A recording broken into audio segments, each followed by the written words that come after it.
잠언은 1장부터 31장까지 되어 있습니다. 근데 잠언이라는 말도 두 종류의 히브리 단어를 쓰고 있습니다. 1장부터 29장까지 나오는 잠언이라는 말은 마샬이라는 말을 쓰고, 이건 속담, 격언, 비유 이런 뜻으로 해석이 됩니다. 그러나 30장, 31장에는 똑같이 한글로는 잠언이라고 되어 있지만 이거는 마사라는 단어인데, 이거는 예언이다, 신탁이다, 이렇게 이제 번역이 됩니다. 마치 우리 신약 성경이 마태복음부터 요한계시록까지 있지만 마태복음부터 요한계시록 전 내용하고 계시록 내용은 조금 구별을 해야 된다는 것입니다. 이게 일상적인 일에서 일어난 일과 하나님이 마지막 시대에 주어지는 그런 예언적 말씀이 바로 30장, 31장에 있는 잠언의 말씀입니다. 저는 설교를 하다 보면 이걸 참 절실하게 느낄 때가 있거든요. 앞에 마샬이라는 것은 흔히 통용되고 있는 모든 사람이 아는 그런 잠언의 말씀이라고 한다면 30장, 31장의 말씀은 성령이 임해서 그 사람에게 주시는 예언적 성격이 있는 그런 말씀입니다. 설교를 준비할 때는 주석도 참고하고 다른 사람 어떻게 설교했을까도 참고하고 이렇게 해서 다 준비를 하는데, 정작 설교할 때 보면 하나님은 그 설교를 하시는 게 아니고 순간순간 주시는 그런 것들이 있습니다. 막상 제가 열심히 설교를 준비한 것보다는 하나님이 어느 순간 저에게 툭툭 던져주시는 그런 것들이 생각나면 그 자리에서 멈춰서 메모를 해놨다가 그 설교를 할 때가 있습니다. 그게 바로 마사라는 그런 의미의 잠언입니다. 그래서 특별히 30장, 31장에는 말세에 일어날 그런 일을 예언적으로 말씀해주는 그런 잠언과 같습니다. 아굴이라는 사람은 정규 교육을 받은 사람이 아닙니다. 세상적 지식은 없지만 그는 하나님을 아는 사람이고 하나님을 경험한 사람입니다. 이 사람이 기도를 할 때 뭘 기도를 합니까? 주여, 평생 동안 헛된 것 추구하지 않게 하옵소서, 거짓말하지 않게 하옵소서, 가난하게도 마옵시고 부유하게도 마옵소서. 이게 이제 하나님의 예언적 말씀을 받은 사람들이 하는 그런 기도인 것입니다. 즉 장래가 어떻게 될 것인가, 하나님의 역사를 어떻게 이끌어 가실까 아는 사람이 하는 기도가 바로 이런 기도인 것이죠. 여러분, 예전에 한 타이타닉 영화 기억나십니까? 그 당시로서는 최고의 어떤 튼튼한 그런 배, 이 배는 어떤 파도가 쳐도 파손되지 않는다, 그런 광고를 내가지고 갑부들이 그 배에 타고 항해를 하고 있었지 않습니까? 항해하고 몇 시간 만에 그 배가 좌초되는 그런 게 있었거든요. 여러분, 만약에 내가 그 배를 탔는데 몇 시간 후에 이 배가 좌초될 걸 알고 있다면 우리는 어떤 기도를 하겠습니까? 그 원하는 목적지 가서 무슨 사업을 하고 뭐 이런 기도를 하겠습니까? 아니면 하나님, 배가 좌초될 때 내가 믿음의 모습을 보이게 하옵소서. 하나님의 마사를 경험한 사람과 경험하지 못한 사람의 차이가 바로 이것입니다. 우리가 사는 세상이 장망성이라고 하죠. 장망성, 장차 멸망할 성인데 하나님이 언젠가는 이 성을 멸망시킬 텐데 그것을 아는 사람은 아굴과 같은 이런 기도를 하는 사람입니다. 헛된 것 추구하지 않게 하옵소서. 이제 몇 시간 후면 배가 자초해가지고 사람이 다 죽을 텐데 우리가 가지고 있는 보석, 재산, 이게 무슨 필요가 있겠습니까? 저는 그 영화에서 가장 인상 깊었던 장면이, 다른 사람들은 배가 침몰하니까 다 살려고 높은 곳으로 막 가다가 떨어지는데 거기서 연주하는 사람들은 네 줄을 가까이 하게 하면 그 연주를 하면서 마지막으로 딱 죽는 모습 보면서, 야, 저게 진짜 천국 신앙을 믿는 사람의 모습이다, 그런 생각이 들었습니다. 그 모습하고 오늘 아굴의 기도가 너무 딱 클로즈업이 되는 것이, 이게 우리가 말세를 살아가는 사람들이 구해야 될 그런 기도이구나를 생각하게 되는 것입니다. 디모데후서 3장 1절에 보면 너희는 이것을 알라, 말세 고통하는 때가 이르라. 사람들이 자기를 사랑하며 돈을 사랑하며, 우리가 흔히 말세라고 하면 세상의 종말을 그렇게 생각하고 있습니다. 그런데 이 성경이 기록된 지가 벌써 2000년이 지났거든요. 성경이 말하는 말세라는 것은 우주의 종말을 말하기도 하지만 우리 한 개인의 종말을 말하기도 하고 한 나라의 종말을 말하기도 하는 것입니다. 성경이 기록한 창세기, 요한계시록은 시간적으로 먼 이전의 세계, 세상이 창조될 때, 그리고 계시록은 시간적으로 먼 후의 일을 말씀하고 있지 않습니다. 오늘 지금 이 시대도 새로 태어나는 사람들에게는 창조가 시작되는 것입니다. 새로 예수 믿는 사람에게는 창조 역사가 시작되는 것이죠. 지금 이 시대도 죽어가는 사람에게는 요한계시록이 지금 응하고 있는 그런 것입니다. 그래서 항상 우리는 성경을 볼 때 먼 과거의 일, 미래의 일로 생각하지 않고 말세라고 하면 지금 이 시대가 말세구나.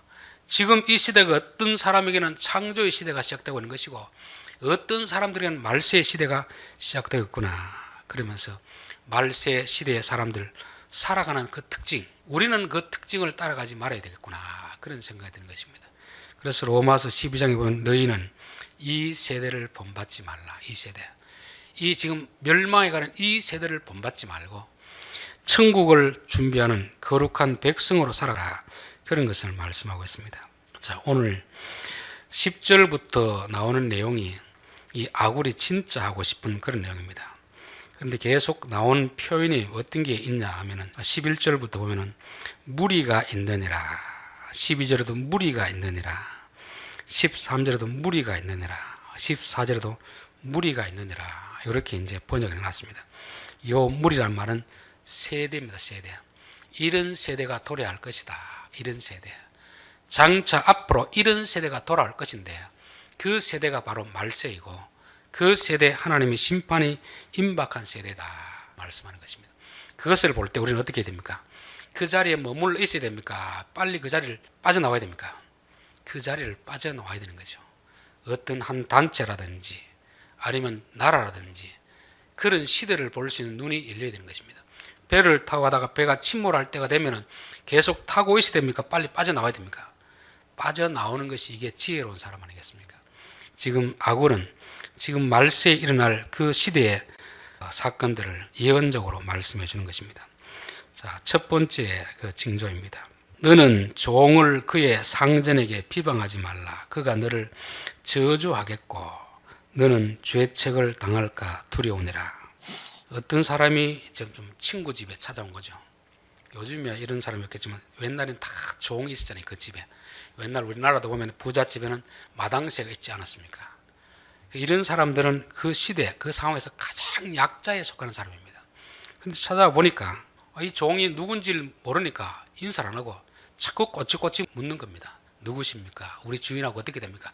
자꾸 묻고 이러니까 이 주인의 친구가 좀 기분이 상했던가 봐요. 아마 그러겠죠. 그러니까 주인에 가서 그 당신네 종 아주 버릇이 없더라. 그렇게 말하면 이 주인이 어떻게 생각했습니까? 그 친구의 말을 듣고 그 종을 또 내보내다든지 이렇게 할 수 있는 것입니다. 여기서 비방한다는 말은 이유 없이 아래 사람을 위 사람에게 고소하는 그런 일이 되는 거죠. 성경은 말세가 되면은 위 사람들이 아래 사람을 학대하고 비방하고 억울하게 하는 일들이 많이 일어난다. 그렇게 말씀하고 있습니다. 저는 우리나라도 지금은 말세라고 생각됩니다. 왜냐하면 갑질이 없는 곳이었거든요. 갑질이 뭐겠습니까? 어떤 조직에서 위에 있는 사람이 아래 사람들을 인격적으로 대하지 않고 종 취급은 종 취급. 이게 교수 사회도 있습니다. 교수 사회. 교수가 조교들 대하는 그런 것도 다 그런 건 아니지만 또 예술계도 있고 종교계도 있고 교육계도 있고 없는 곳이 없습니다. 가장 심한 곳이 군대 아니면 군대.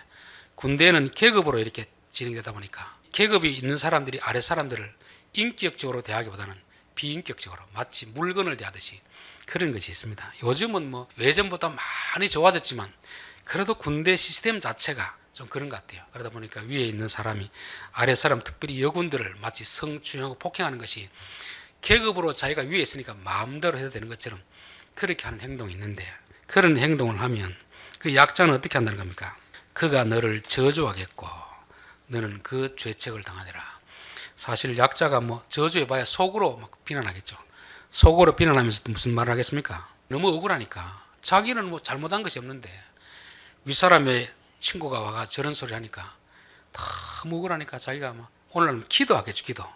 그럼 하나님은 그 기도를 들으시고 누구 편을 들어주실까? 누구 편을 들어주겠습니까? 약자의 편을 들어주시는 것입니다. 우리 창세기 4장을 한번 살펴봅시다. 창세기 4장. 창세기 4장 8절을 보겠습니다. 가인이 그의 아우 아벨에게 말하고 그들이 들어 있을 때 가인이 그의 아우 아벨을 쳐 죽이니라. 여호와께서 가인에게 이르시되 내 아우 아벨이 어디 있느냐? 그가 이르되 내가 알지 못하나이다. 내가 내 아우를 지키는 자니까. 이르시되 내가 무엇을 하였느냐? 내 아우의 핏소리가 땅에서부터 내게 호소하느니라.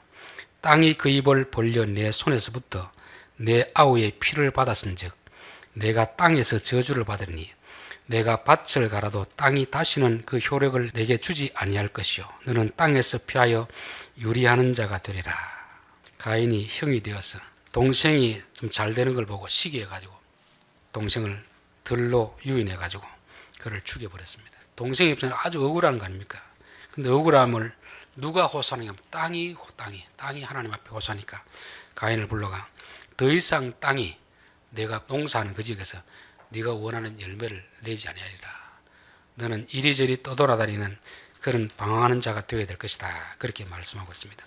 형이니까 동생이 시키면 말을 잘 들으니까 그 동생을 죽여버리니까 자기는 그것이 끝난 줄 알았습니다.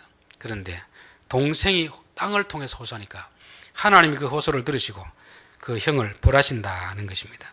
그래서 저는 악한 자는 어리석습니다. 악한 자는. 왜냐하면 악하다는 건 내가 힘이 있기 때문에 힘이 없는 사람에게 내 마음대로 해도 된다고 생각하는데 사람만 보면 내가 마음대로 해야 되는 것 같아요. 약자는 나에게 저항할 수 없으니까. 그런데 하나님이 계시고 하나님이 억울한 자의 호소를 들으시기 때문에 악한 자가 악을 행하는 것은 어리석은 것이다 하는 것입니다. 출애굽기 22장을 한 것도 보겠습니다. 21절 너는 이방 나그네를 압제하지 말며 그들을 학대하지 말라. 너희도 애굽 땅에서 나그네 되었음이라. 너는 과부나 고아를 해롭게 하지 말라. 내가 만일 그들을 해롭게 함으로 그들이 내게 부르짖으면 내가 반드시 그 부르짖음을 들으리라. 나의 노가 맹렬함으로 내가 칼로 너희를 죽이리니 너희의 아내는 과부가 되고 너희 자녀는 고아가 되리라. 저는 이 말씀 볼 때 정말 두려운 말씀이다 생각되는 것입니다. 여러분, 하나님을 믿는 사람들은, 하나님을 아는 사람은 절대 나보다 약한 사람을 내가 힘이 있다고 갑질할 수가 없습니다. 왜냐하면 하나님이 경고의 말씀하시는데 이게 농담으로 여겨진다면 그 사람 하나님 믿는 사람이 아니잖아요. 세상 사람들은 말세라는 건 뭐겠습니까? 하나님의 심판이 임했다는 말이거든요. 억울한 자에게 하나님이 구원이 임했다는 말이거든요. 세상에는 억울한 자들이 많이 있지만 우리가 원하는 때에는 이루어지지 않습니다. 그러나 말세가 되면 말세, 하나님의 심판과 구원이 이루어지는 때가 있는데 그때가 되면 너희가 약자를 괴롭힌 그대로 내가 강자를 심판하겠다는 것입니다. 그래서 저는 교회 안에서 특별히 교회 다니는 사람들이 약한 자들에게 갑질하고 억울하게 하는 걸 보면 참 두려운 생각이 듭니다. 저들이 하나님을 믿는데 왜 하나님을 모를까? 세상 사람들이 그렇게 하는 걸 볼 때도 참 불쌍하다. 하나님을 알면 저렇게 못할 텐데 그런 생각이 들어요. 성경은 우리에게 세상 모든 사람이 동일한 조건에서 산다고 말하지 않습니다. 어떤 사람은 부자가 있고 어떤 사람은 가난한 자가 있고 어떤 사람은 힘이 센 자가 있고 약한 자가 있습니다. 똑같이 경쟁을 해도 형제라도 쌍둥이라도 하나님은 다르게 이렇게 창조를 했습니다. 그러면서 큰 자는 작은 자를 섬기라 이렇게 말씀했는데 오히려 세상이 타락하면 큰 자들이 약자들을 계속 괴롭히는 것입니다. 하나님이 그걸 보고 나서 너희들이 행한 대로 내가 갚아줄게. 너희들이 약자에게 행한 대로 나도 너희 갚아줄게. 이게 하나님이 창세기부터 요한계시록까지 나오는 그 말씀입니다. 그래서 저는 우리 성도들이 특별히 어떤 조직에서 우리가 있는 직장에서 나보다 아랫사람 약자들을 억울하게 하는 일이 없도록 해야 됩니다. 그는 참 위험한 그런 행동이 되는 것입니다. 그리고 또 하나님은 약자를 도와주는 것을 아주 좋아합니다. 약자. 가난한 자에게 구워주는 것은 하나님께 구워주는 것이니 하나님이 갚아주시리라. 그래서 구약 성경에 나오는 의라는 단어는 다른 게 아닙니다.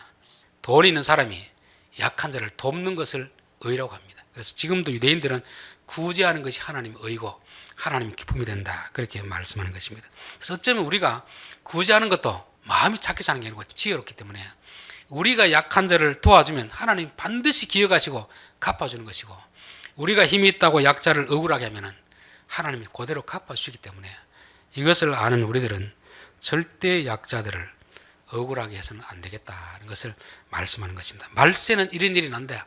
즉 말세의 사람들, 하나님의 심판을 받을 사람들이 하는 행동이 이것인데 너희들은 그런 자리에 서지 말라, 그렇게 말씀하는 것입니다. 자, 11절, 아비를 저주하며 어미를 축복하지 아니하는 무리가 있느니라. 그런 세대가 있느니라. 부모를 존중하고 부모 말을 순종해야 되는 것이 이게 지극히 정상적인 거 아닙니까? 저는 세상 관계 속에서 부모와 자식 관계만큼 그런 관계가 있을까, 그런 생각이 들 때가 있습니다. 참 부모는 자식을 위해서라면 모든 것을 다 해주는 게 부모잖아요. 어느 사람이 내가 돈을 달라고 할 때 아무런 조건 없이 주는 사람이 누가 있겠습니까? 형제라도 그렇게 안 해주거든요. 부모니까 그렇게 해줘, 부모니까. 그런데 사람들은 그 부모에 대해서 존경을 하지 않고 부모를 어떻게 한다는 겁니까? 저주하는 거죠. 왜 더 많이 안 줍니까? 더 많이 안 줍니까? 이 시대가 악할수록 그렇게 되는 것입니다. 그래서 살인자들도 보면 누구 말을 듣냐면은 어머니의 말은 듣습니다. 다른 사람 말은 다 안 들어도 어머니의 말을 듣는 거, 이게 인간의 지극히 상식입니다. 왜냐하면 나를 있게 하셨고 나를 가장 사랑하고 나를 위해서 모든 것을 다 해주는 존재가 부모거든요. 그런데 그 부모를 저주한다는 것은 이거는 더 이상 회복이 안 되는, 부패가 버려야 될 그 상태인 것입니다. 그래서 절대 부모를 저주하는 일은 없어야 돼요. 그거는 이제 세상에서 말하면 마지막 심판의 단계에 직면해 있는 것입니다. 이거는 부모뿐만 아니고 위의 세대들, 선배들 다 이런 걸 다 말씀하고 있습니다. 교회도 보면 어떤 목회자는 전임 목사를 자꾸 비난하는 경우가 있습니다. 그 참 위험한 거 아닙니까? 그렇죠. 잘하고 못하고를 떠나고 후임이 되었으면 전임 목사의 잘한 것을 조금 이렇게 인정해 줘야지, 못했다고 해가지고 자꾸 그 뭐라 그럽니까? 내려놓고 하는 것은 이건 아주 안 좋은 태도인 것입니다. 이게 뭐냐면 사람이 자기가 잘못해놓고 자기 실패한 걸 누구 탓을 돌리는 겁니까? 앞에 사람으로 돌리는 거죠. 부모 탓으로 돌리는 거잖아. 결국 그 누구까지 가겠습니까? 하나님께서 가는 거죠. 하나님 탓. 부모를 탓하는 사람이, 부모를 저주하는 사람이 하나님을 탓하지 않겠습니까? 내가 잘못했으면 내가 내 잘못을 뉘우치고 고치려고 해야지. 이 사람이 악하게 되다 보면은 자기의 잘못한 것을 자기는 고치지 않고 자꾸 부모 탓하고 조상 탓하고 세상 탓하고 하나님 탓한다, 그렇게 말씀하고 있습니다. 이게 바로 말세의 징조입니다. 말세의 징조.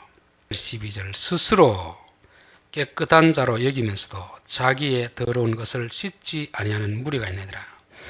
이게 이제 말세의 징조입니다. 자기는 깨끗하다고 하는데 정작 자기에게 있는 더러운 것은 씻지 않은 사람이 있습니다.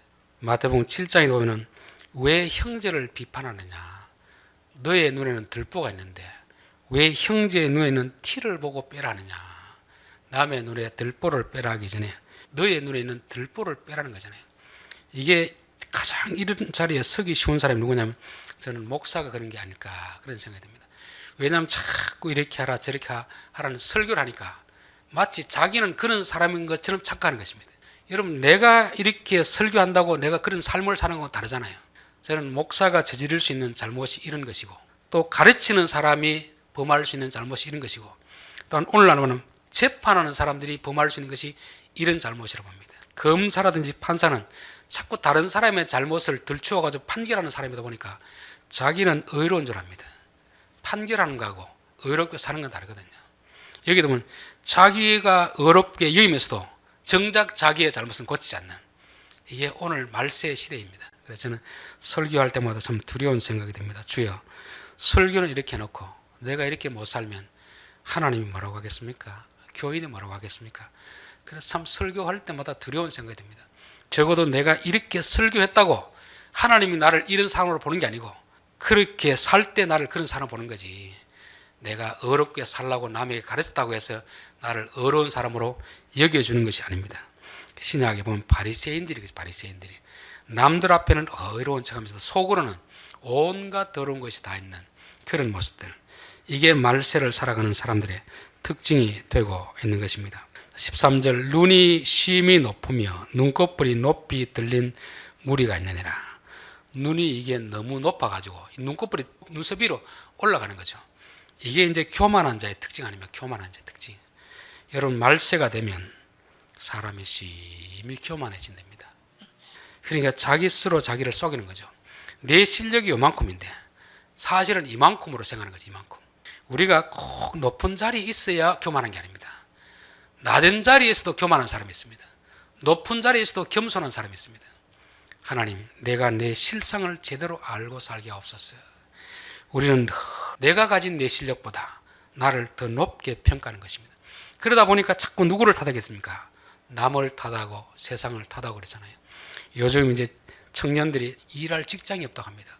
근데 막상 회사 사장들에게 물어보면 뭐라고 하는 줄 압니까? 쓸 사람이 없다, 쓸 사람이. 사람 지원하는 사람 많은데 마땅히 쓸 사람 없다는 것입니다. 왜 똑같은 사회에 살면서 어떤 사람들은 일할 곳이 없다고 하고 어떤 사람은 쓸 사람이 없다고 하겠습니까? 일을 구하는 사람이 너무 높은 직장을 구하기 때문이고, 또 일꾼을 구하는 직장에서도 그 회사에 맞는 임금 주는 만큼의 사람을 구하면 될 텐데 임금은 적게 주고 실력의 사람을 구하려고 하니까 일꾼이 없는 것입니다. 그러니까 사장의 입장에서나 일을 구하는 사람 입장에서나 똑같이 눈이 높은 거죠. 교만한 것입니다. 이게 교만의 특징이고, 최초의 사람 아담과 하와에게 뱀이 와서 했던 것이 바로 이것입니다. 너 요거 먹으면 하나님처럼 된다. 사람이 어떻게 하나님이 될 수가 있겠습니까? 우리는 아무리 많은 것을 가져도 사람일 뿐입니다. 우리가 참 겸손하긴 힘든데, 겸손하려고 하면 나보다 훨씬 고수 앞에 서면 겸손해집니다. 늘 또래끼리만 모이니까 내가 제일 잘난 것처럼 보이잖아요. 아주 나보다 월등히 뛰어난 실력자 앞에 딱 서면 야, 내가 참 내 실상을 알게 되는 것이고, 또 하나는 내가 해결할 수 없는 위기 가운데 닥치면 사람이 겸손하게 되었습니다. 그렇지 않은 평소 때는 자기 모릅니다. 자기가 얼마나 무능한지, 내가 얼마나 실력이 없는지를 잘 몰라요. 그래서 예수님은 제자들을 한 번씩 풍랑이 있는 바닷가로 데려갑니다. 그러면서 테스트하는 거죠. 풍랑을 막 불게 가지고 너희들이 얼마나 무능한지 좀 알아라 하는 거잖아요. 저는 우리 앞에 어떤 실패가 있고 어떤 어려움이 있으면 하나님이 나의 교만함을 고치라는구나, 나의 실상을 정확하게 알려고 하는 그런 기회를 주는구나, 그렇게 느낄 때가 많이 있습니다. 잠언에는 참 교만한 자에 대해서 어떻게 된다 하는 것이 참 많이 있습니다. 교만이 오면 욕도 오거니와 겸손한 자에게는 지혜가 있느니라. 겸손한 자와 함께하며 마음을 낮추는 것이 교만한 자와 함께하여 탈취물을 나누는 것보다 나으니라. 사람의 마음의 교만은 멸망의 선봉이요 겸손은 존귀의 앞잠이니라. 교만하면 멸망하는 제일 앞자리에 지금 서서 가고 있다는 것입니다. 겸손하면 존경을 받는 제일 앞자리에 서 있는 거죠. 그래서 우리가 교만한 마음이 들 때마다 주여 내가 교만하지 않게 하옵소서, 겸손하게 하옵소서, 항상 그 기도를 해야 됩니다. 내가 부자이든 가난한 그 상관없습니다. 물론 부가 있고 지위가 높을수록 더 교만하기 쉽지만, 그러나 그런 자들 가운데서도 겸손한 자들이 있는 반면에 가난하면서도 사람이 교만한 자가 있습니다. 그래서 항상 하나님 내가 교만하지 않게 하옵소서, 이 기도를 해야 될 줄 믿습니다. 자, 14절, 앞니는 장금 같고 어금니는 군도 같아서 가난한 자를 땅에서 삼키며 궁핍한 자를 사람 중에서 삼키는 무리가 있느니라. 이는 앞니는 장금, 어금니는 군도라는 것은 힘이 있는 것, 힘, 권력, 모든 것이 있습니다. 하나님께서 이런 힘과 권력을 줄 때는 왜 주었겠습니까? 약한 자들을 좀 잘 돌보라는 그런 의미를 준 것인데, 사람을 수술하라고 준 칼을 가지고 흉기로 사용한 것입니다. 이런 사람들에게 하나님은 반드시 심판하신다. 앞에서 살펴봤듯이 내가 힘이 있다고 약자들을 마음대로 괴롭히고 약자를 빼앗으면 하나님은 살아계시고 똑똑히 보고 계시기 때문에 참 위험하다는 것을 말씀하는데, 말세가 되면 사람들이 그 사실을 모르잖아요. 어느 한순간에 다 멸망에 빠지게 되는 것입니다. 자, 15절, 거머리에게는 두 딸이 있어 다오다오 하느니라. 족한 줄을 알지 못하여 족하다 하지 아니하는 것 선에서 있으니. 이런 모든 죄의 결과는 어디서 나오느냐? 바로 여기서 나옵니다. 여기서. 탐심에서는 탐심. 10계명 보면 1계명부터 10계명까지 있잖아요. 마지막 계명이 뭡니까? 내 이웃의 것을 탐하지 말라. 내 이웃의 소유를 탐하지 말라. 이 탐심이라는 것은 내가 필요한 것을 얻고자 하는 것이 아닙니다. 필요한 것이 있음에도 불구하고 욕심 때문에 더 가지려고 하는 거죠. 아담과 하와가 먹을 것이 없어서 선악과 먹은 게 아닙니다. 하나님이 되고자 하는 그 탐심에서 그 죄를 저지른 거거든요. 오늘날 이 시대는 우리에게 정말 필요한 것도 아닌데 자꾸 뭔가 가지려고 하는 것입니다. 가지려고. 그렇게 가지면 행복한 것처럼 그렇게 사람들의 마음을 유혹하는 것입니다. 여러분, 광고의 전략이 뭡니까? 광고의 전략. 인간의 마음 깊이 있는 내면 속에 탐심을 자극해가지고 지금 필요하지 않더라도 그것을 사게 만드는 것입니다. 여러분, 다이어트 광고할 때 어떤 사람을 주로 쓰겠습니까? 날씬한 사람을 쓰겠습니까? 뚱뚱한 사람을 쓰겠습니까? 뚱뚱한 사람은 절대 안 씁니다. 날씬한 사람을 쓰는 거죠. 왜냐하면 그 날씬하고 싶어하는 사람의 욕망이 있거든요. 그런데 스스로는 안 되고 저 약을 먹으면 되겠거든요. 그 광고에 쓰인 모델은 그 약 먹어서 날씬해진 게 아닙니다. 원래 날씬한 체격을 가진 사람이지 그 약을 먹어서 날씬해진 것이 아닌데 사람들은 스스로 썩는 거죠. 광고주에게 속게 되는 거잖아요. 나 저거 있으면 행복하겠지. 저렇게 되면 행복하겠지. 이게 탐심입니다. 그러다 보니까 우리 인생이 헛된 것을 추구하다가 인생 다 망치는 거잖아요. 그래서 아굴이 뭐라고 했습니까? 주여, 헛된 것 추구하지 않게 하옵소서. 세상 광고주들의 그 미끼에 빠져들지 않게 하옵소서. 그걸 말씀하고 있습니다. 그래서 탐심이 모든 죄의 뿌리다. 모든 죄. 하나님이 인생에서 우리에게 일용할 양식을 구하라는 게 아닙니다. 탐심을 가지면 지구의 것을 다 가져도 우리에게 만족함이 없기 때문에 그렇게 헛된 것을 구하지 말라고 우리에게 필요한 것을 구하라고 하는 것입니다. 자, 17절 아비를 조롱하며 음이 순종하기를 싫어하는 자의 눈은 골짜기의 까마귀에게 쪼이고 독수리 새끼같이 먹히리라. 이게 하나님이 살아계시고 있다는 걸 말씀하는 것입니다. 너희들 악한 자들, 강자가 약자를 괴롭히고 억울하게 하고 힘이 있다고 약자들을 착취하는 자들아, 하나님이 어떻게 하시는가 한번 두고 봐라. 죽으면 사람이 어떻게 됩니까? 정상적으로 묻혀야 되는데 묻히지도 못하도록, 자식이 장사 지내지도 못하도록 새들이 와가 쪼아먹어가지고 시체를 갈기갈기 흩어져 놓는다는 것입니다. 저는 이게 참 무섭다는 그런 생각이 듭니다. 이게 말세에 일어날 일입니다. 요한계시록 한번 보십시오. 어떤 일이 일어나는지. 하나님이 참고 안 되면 그때 마지막에는 하나님이 심판을 보면 너무 참 우리가 보기에도 너무 끔찍한 그런 사건들이 말이 나는 것입니다. 그 요한계시록에 일어나는 사건들은 지구의 종말에 일어나는 사건일 수도 있지만 오늘 교만한 자들, 강자가 약자를 가지고 자기 힘을 가지고 괴롭히고 억울하게 할 때 그런 자의 인생에도 똑같이 지금 일어나고 있는 사건입니다. 때는 언제인지 알 수 없지만 하나님은 반드시 심판하신다는 것을 아굴이 예언을 받아가지고 지금 우리에게 예언적 말씀으로 해주고 있는 것입니다. 이 마지막 시대, 심판받는 시대에 이런 일이 일어나니까 너희들은 그런 시대에 속하지 말고 그런 사람들에서 어서 떠나라, 그렇게 말씀하는 것입니다. 결론입니다. 약자를 힘들게 하고 억울하게 하는 것은 내가 힘이 있다고 할 수 있는 일이지만 그로 인하여서 약자가 억울함을 하나님 앞에 호소하면 하나님이 보시고 이유 없이 비방을 해가 약자를 힘들게 하면 하나님 그에 대한 상한 벌을 내리신다 하는 것입니다. 부모를 저주하는 자, 부모의 가장 큰 은혜를 얻었음에도 자식이 자기가 잘못해가지고 어떤 실패를 했을 때 부모 탓으로 돌리는 것입니다. 이게 참 악한 것이잖아요. 절대 우리는 내가 실패한 일에 대해서 남을 탓하면 안 됩니다. 환경에 영향은 있을 수 있지만 아무리 부모가 잘못해도 내가 바로 했으면 그런 일이 안 일어나잖아요. 그래서 부모 탓하고 세상 탓하고 앞에 전임자 탓하고 심지어 하나님까지 탓하는 이런 세대가 바로 악한 자라는 것입니다.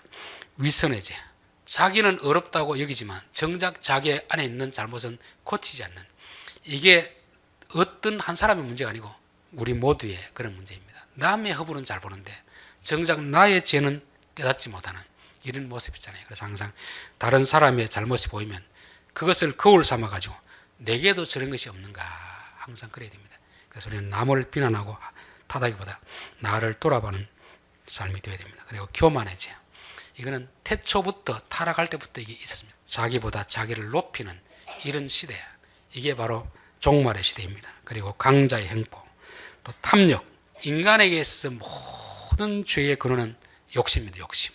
하나님은 우리가 필요한 것은 구하라고 합니다. 근데 필요하지도 않는데 자꾸 광고라든지 이걸 가지고 저게 있으면 내가 행복할 것이다. 그게 우상입니다. 우상.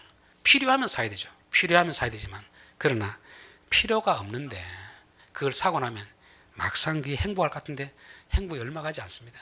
인간의 탐심이라는 것은 온 우주를 다 줘도 채워지지 않는 것이 인간의 탐심이라고 했습니다. 그래서 우리가 항상 주여 우리가 헛된 것 쫓지 않고 필요한 것을 구하며 사는 그런 삶이 되게 하옵소서. 기도해야 되겠습니다. 기도하겠습니다.